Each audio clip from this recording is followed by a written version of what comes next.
Hi there, Richard Coughlin 000, and you know what time it is?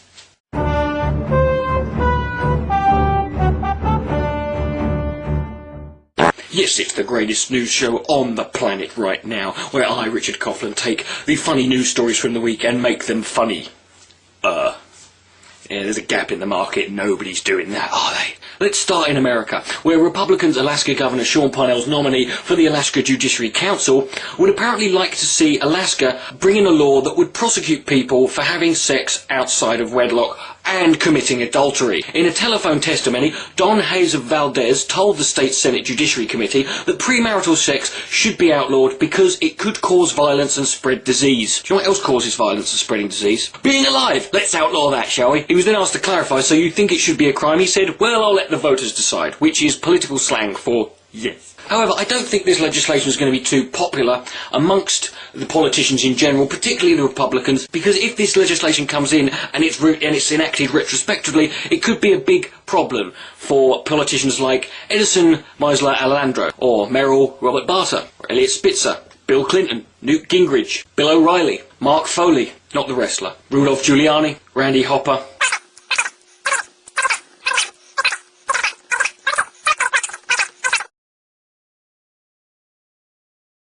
George Reekers, Neil Bush, David Swartz, Don Sherwood, Dennis Rader,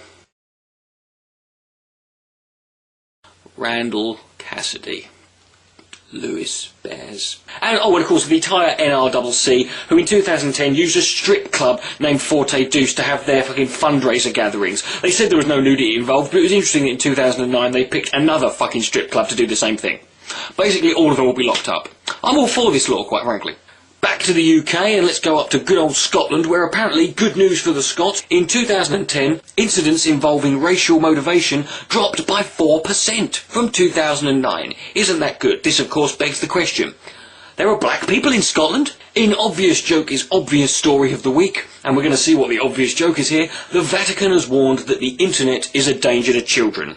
Let's see how many paedophile double entendres I can fit in to this statement released by Carlo Clamatti, who's a member of the university who specialises in the dangers posed to young people by Satanism. He said that the internet makes it much easier than it did in the past to find information about Satanism. You know what else the internet makes it easier to find?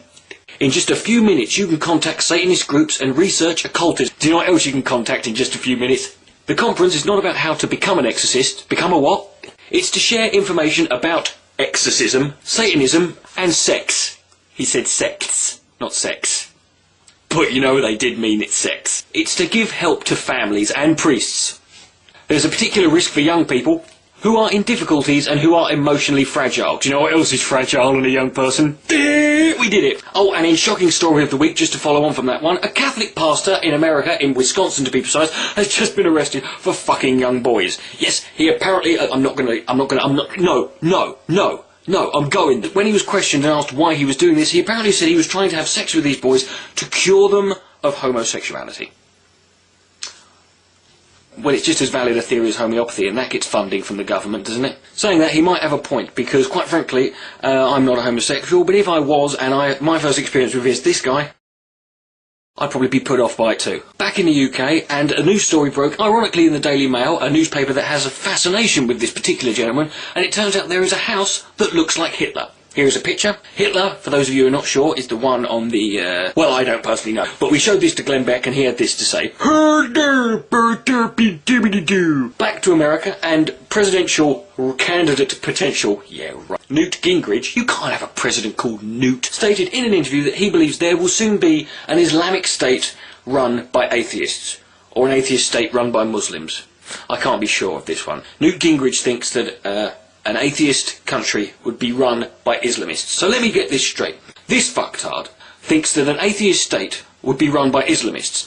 This fucktard, who's an atheist, thinks that Islamists are taking over this country and wants to try and stop them by aligning himself by signing a petition set up by this fucktard, who believes that atheists are evil, and he's probably got more in common with this fucktard, but also in terms of his beliefs as far as homosexuality, women's rights and science goes, he's more in common with this fucktard, whose beliefs are apparently taking over the country that this fucktard lives in, even though he's currently in the country of this fucktard, and this fucktard thinks that This fucktard, who's in line with this fucktard, is just like this fucktard. Make of that what you will. And in final news story of the week, yes, Louis Farrakhan is insane. I know, I'm going there as well. He recently stated that he believes the end times are near and that UFOs are going to come and destroy all white people. Yeah, this man's a reliable source for fucking information on Libya, isn't he? And now a special comment on this week's incidents involving Pastor Terry Jones burning the Quran and the subsequent slaughter of 13 people and the reaction that took place in Afghanistan. Last week, on the Dix O'clock News, I reported that Pastor Terry Jones had burned a Quran. My reaction was to say that nobody, and I quote, gave a shit. There was a subsequent protest outside the US Embassy, and upon storming the building, 13 people have since been killed. I would like to apologise for stating that nobody gave a shit when clearly people did. It is my fault, I hold myself accountable, and I hope I burn in hell for eternity. But now the time comes for the blame game, and whilst Pastor Terry Jones is free to express himself in whichever way he does, and whichever way he did, he certainly is not responsible for the actions of individuals. However, he is responsible for his own actions. And that is what I'd like to talk about tonight. In the 1995 film Die Hard with a Vengeance, police officer John McClane, played by Bruce Willis, was forced by a German terrorist to walk down the streets of Harlem, a predominantly African-American area, wearing a billboard sandwich sign that said, "I hate niggers." Upon being spotted by a group of young black African-American gentlemen, he subsequently faced a threat to his life. That was until the actions of one American hero, namely the character of Zeus, played by Samuel L. Jackson. Samuel L. Jackson stepped in and tried to talk this man out of it. Now let's say he had not. Would Bruce Willis be responsible for the actions of the men who would have attacked him and possibly taken his life? No.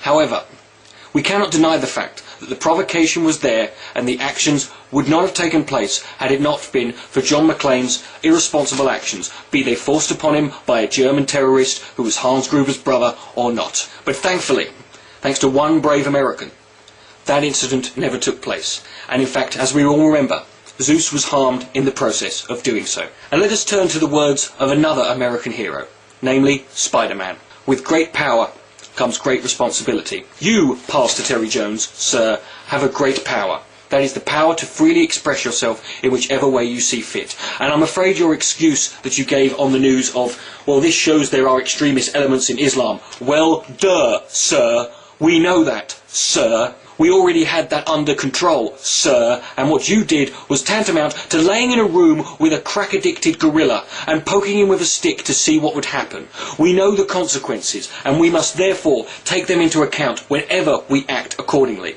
And whilst I would not call for Pastor Jerry Jones' actions to be banned illegally in any way, we must look to real American heroes like Samuel L. Jackson and Spider-Man. And Pastor Jerry Jones, can I advise you that you, in the future, think more like Spider-Man.